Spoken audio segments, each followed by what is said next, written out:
Let's get some prize picks in today, guys. Last night's picks went 4-2, and honestly, it was a pretty close one here. This combo got 9 shots in total and did not score 1 goal, so that could have cashed there. And then John Tavares was looking good, and I believe he got 2 shots in the last period. That ended up going over, but 4-2 is pretty good. You see the soccer picks both cash. As I said, there's a lot of value in soccer. No one's really looking at it though. That these 2 other goal props did cash. So 4-2 is not bad. You're gonna take that. It's a 0.4x on your money. And initially, I actually did not hit any 25x's here, so you can see a full loss here, 0.4x here, 0.4x here, 0.4x here, and a 2x here. This was almost the 25xer. And there's a massive difference between that 5 out of 6 and the 6 out of 6. You can see only 2x on 5 out of 6 correct, but the 6 out of 6 is what we're really always striving for, that 25xer. It pays $5 into 125. And you can see when you get these bad beats, it could be frustrating. But honestly, I just showed you I've been cashing these 25x's pretty frequently in this past month. And you can't get angry at these bad beats like this. When you're getting a lot of 5 out of 6s, it means you're doing something right, and that 6 out of 6 is on its way, so don't worry about that. And I bring this up because a lot of people ask, like, what happens if you don't hit a 6 for 6 on a given day? We only went down minus 1.8 units. So I played 9 slips, and I do my recaps here in the announcements, and you could see on February 21st, we played 9 slips. I didn't write 9 slips, but we hit 3 2x's, so 3 bad beats, and then 3.4x's. So if I pull out my calculator here, we put 9 units down, so minus 9 units. Then I hit 3 2x's, so we're getting 2 units back per 3x. And then we hit 3.4x's, so we get 0.4 units back for every 4 out of 6 that we hit. And you can see we only go down minus 1.8 units. So just because you don't hit a 25x on a given day doesn't mean you're necessarily going to be down a lot of units. There's a lot of 5 out of 6s that you're going to hit, a lot of 4 out of 6s. And all that really matters is once you get that 25x. So this is a bad example because we actually didn't go down much. But let's say you go down 10.8 units, like nothing hits. You're getting a bunch of chalk slips and not really any 5 out of 6s, maybe a couple 0.4x's. You might go down like minus 10 units around the average, maybe minus 13. This one I had a lot of slips and nothing hit on these particular days. But in general, you're going to be down around minus 4 to minus 7 if nothing hits on that given day.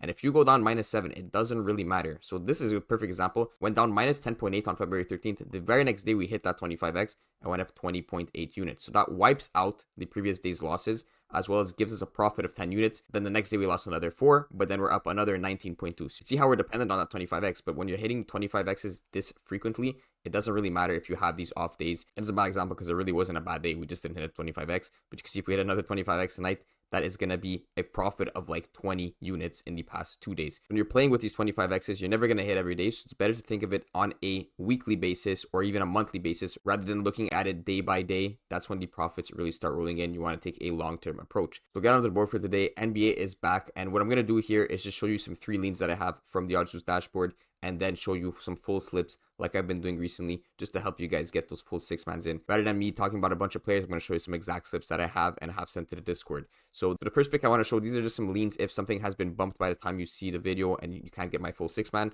Some leans I have is going to be Scotty Barnes on the under 21.5 points. And these are all basically going to be the dashboard picks. Scotty Barnes, I'm just getting from my own OddsJuice dashboard. It's essentially just a dashboard that consolidates like all positive EV picks. So it sorts the picks from highest win percentage to lowest. And right now, the best pick on the board is De'Aaron Fox under 41.5 PRA. And you can see that's at minus 129 farads, which essentially translates to a 56% chance that he stays under. It's a very good way to get quick picks that already have research baked into them. So that's why I said I'm going to go with Scotty Barnes under 21.5 points. I'm not showing you a bunch of research. I'm not showing you his game logs. I'm not showing you all these things because I already know baked into this line, it's very good on the under 21.5. And we have that projected at 55.75% based on what's happening in the back end of this site. Scotty Barnes under 21.5. That's why I chose him there. And then the next one was De'Aaron Fox on the under 41.5 PRA. Again, right here. If you notice something, these are 2 unders. Again, don't be scared to take unders. I explained this in the last video. Unders do have value on them. And when I have a prop on the OddsJuice dashboard that's telling me there's a 56% likeliness to go under, I'm going to grab his under. I don't really care who it is. It can be Kevin Durant, it can be Steph Curry. I don't care. If the value's on the under, I'm going to be grabbing that.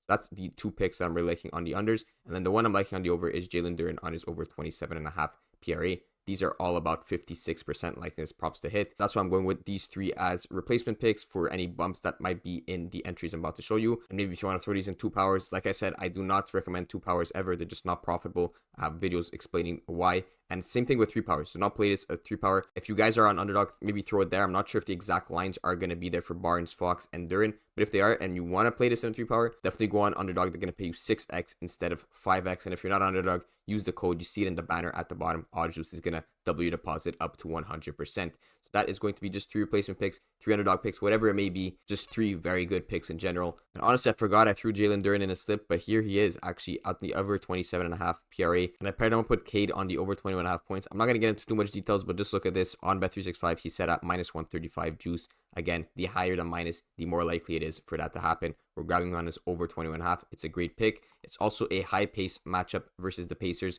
So a lot of opportunities for points. It's not unrealistic to think 2 guys are going to go over their points or PRA props, but the only problem here is his blowout potential. If the Pistons do keep this tight, it's very, very likely that both these guys go over. But we're going to see what happens tonight. Next one, I went for De'Aaron Fox on the under 5 rebounds. Again, another line that's kind of set too high. Should be maybe at 4.5. We're getting him at 5. And then I also grabbed Kevin Huerter on the under 4.5 rebounds there. And then Doncic over points, Tim Hardaway Jr. over rebounds. That is one slip right there. Full 6-man incorporating Jalen Duren that I just went over from the OddsJuice dashboard. Then the other 6-man I'll give you right here. So that's going to be 2 6-mans and 2 other picks for you guys to incorporate into your entries. We got Corey on the over 10.5 points, Denny on the under 7.5 rebounds. So again, a lot of these guys I'm basically going on juice, positive expected value, things like that to match these guys up. So I'm looking at the leans of the directions that are more probable to happen. So again, like I showed you for Cade, Denny on his under 7.5 rebounds. Heavy juice towards that under 7.5. We want to be on his under rather than his over. So I went with that. Then we got Colin Sexton and Clarkson.